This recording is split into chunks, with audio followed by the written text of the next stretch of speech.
ತಿರಂಗ ಭಾರತ ಧ್ವಜದ ಇತಿಹಾಸವು ಸ್ವತಂತ್ರ ಪೂರ್ವದಿಂದಲೂ ಇದೆ. ಕ್ರಿಸ್ತಶಕ 1904-6 ಸಾಲಿನಲ್ಲಿ ಸ್ವತಂತ್ರದ ಅಡೆತಡೆ ಸೂಚಿಸುವ ಹಾಗೂ ಜಯವನ್ನು ಸೂಚಿಸುವ ಕೆಂಪು ಹಳದಿ ಬಣ್ಣ, ಬಲವನ್ನು ಸೂಚಿಸುವ ವಜ್ರ, ಶುದ್ಧತೆ ಸೂಚಿಸುವ ಬಿಳಿಯ ಎಲೆಗಳು ಹಾಗೂ ಇಂದ್ರನ ಆಯುಧವನ್ನು ಒಳಗೊಂಡ ಮೊಟ್ಟಮೊದಲ ಭಾರತ ಧ್ವಜವನ್ನು ರೂಪಿಸಲಾಯಿತು.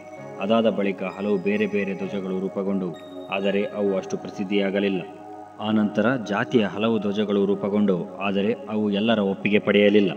ಆಗ ಬರಹಗಾರ ಪಿಂಗಳಿ ವೆಂಕಯ್ಯನವರು ಭಾರತೀಯರ ಧೈರ್ಯ, ಶಾಂತಿ, ಫಲವತ್ತತೆ ಹಾಗೂ ಮಧ್ಯದಲ್ಲಿ ಚಕ್ರ ಹೊಂದಿದ ಕೇಸರಿ, ಬಿಳಿ, ಹಸಿರು ಬಣ್ಣದ ಧ್ವಜವನ್ನು ರೂಪಿಸಿದರು. ಇದು 1931ರಲ್ಲಿ ನಡೆದ ಕಾಂಗ್ರೆಸ್ ಕಮಿಟಿಯಲ್ಲಿ ಒಪ್ಪಿಗೆ ಪಡೆಯಿತು. ಇದನ್ನು ಕಮಿಟಿಯ ಧ್ವಜವಾಗಿ ಬಳಸಲಾಯಿತು.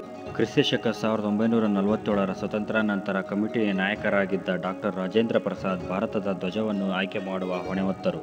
ಇದರಂತೆ 1931ರ ಧ್ವಜವನ್ನು ಉತ್ತಮ ಬದಲಾವಣೆಗಳೊಂದಿಗೆ ಸಂಪೂರ್ಣ ಚಕ್ರವನ್ನು ಧರ್ಮಚಕ್ರ ಸೂಚಿಸುವ ಅಶೋಕ ಚಕ್ರವಾಗಿ ಬದಲಿಸಿದರು. ಅದೇ ಧ್ವಜವನ್ನು ಸ್ವತಂತ್ರ ಭಾರತದ ಧ್ವಜವಾಗಿ ಘೋಷಿಸಲಾಯಿತು.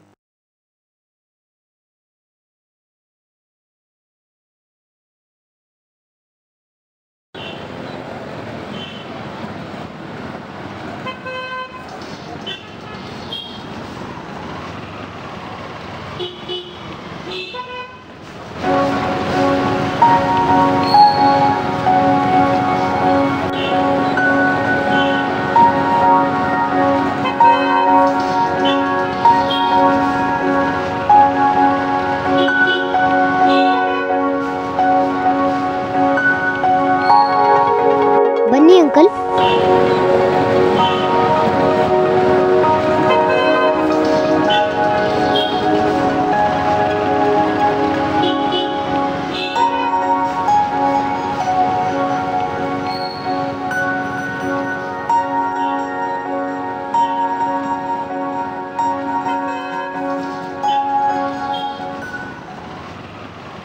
ಥ್ಯಾಂಕ್ಸ್ ಅಪ್ಪ.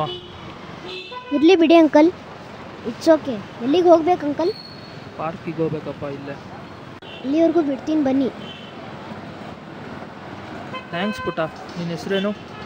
ನಾಗೇಶ್ ಅಂತ. ಏನೋಗ್ತಿದ್ಯಾ ಪುಟ? 5ನೇ ಕ್ಲಾಸ್ ಅಂಕಲ್. ಸ್ಕೂಲಿಗೆ ಹೋಗ್ಬಿಟ್ಟು ಇಲ್ಲೇನು ಮಾಡ್ತಿದ್ಯಾ? ಇಂಡಿಪೆಂಡೆನ್ಸ್ ಡೇ ಅಲ್ವಾ, ಅದಕ್ಕೆ ಬೇಗ ಬಿಟ್ಟರು.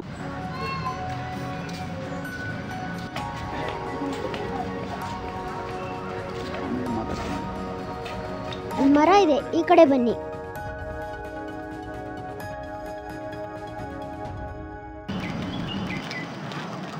ನೋಡಿ ಅಂಕಲ್, ಇದನ್ನ ಹೀಗೆ ಇಟ್ಕೊಂಡಿದ್ದೀರಾ?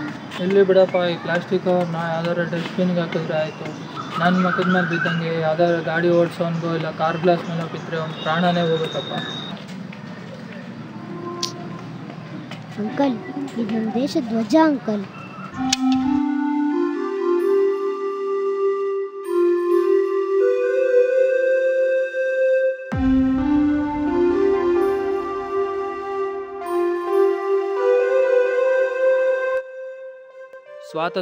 ಸ್ವಾತಂತ್ರ್ಯ ಎಂದರೆ ಕೇವಲ ಒಂದು ದಿನ ಧ್ವಜ ಹಾರಿಸಿ ಸಿಹಿ ಹಂಚುವುದಲ್ಲ. ನಮ್ಮ ಸುತ್ತಮುತ್ತಲಿನ ಪರಿಸರವನ್ನು ಕಾಪಾಡುವುದು ಕೂಡ ಸ್ವತಂತ್ರದ ಹಕ್ಕು. ಒಂದು ಮೂಲದ ಪ್ರಕಾರ ಪ್ರತಿದಿನ 93 ಹೆಣ್ಣು ಮಕ್ಕಳ ಅತ್ಯಾಚಾರವಾಗುತ್ತಿದೆ. ನಮ್ಮ ಸುತ್ತಮುತ್ತಲಿನವರನ್ನು ನಮ್ಮವರಾಗಿ ಕಾಪಾಡುವುದು ಸ್ವತಂತ್ರದ ಹಕ್ಕು. ಭ್ರಷ್ಟಾಚಾರ ದೇಶ ಉದ್ದಕ್ಕೂ ತಾಂಡವವಾಡುತ್ತಿದೆ. ಸಾವಿರಾರು ಜನರ ಬಲಿದಾನಗಳಿಂದ ಸಿಕ್ಕ ಸ್ವಾತಂತ್ರ್ಯವನ್ನು ಬಳಸಿಕೊಳ್ಳುತ್ತಿರುವ ಪರಿ ಇದಲ್ಲ. ಎಲ್ಲರೂ ಒಗ್ಗಟ್ಟಿನಿಂದ ನಮ್ಮ ಸುತ್ತಮುತ್ತಲಿನ ಪರಿಸರವನ್ನು, ನಮ್ಮವರನ್ನು ಮತ್ತು ನಮ್ಮ ತನವನ್ನು ರಕ್ಷಿಸುವ ಶಪಥ ಮಾಡೋಣ. ನೀವೇನಂತೀರಾ?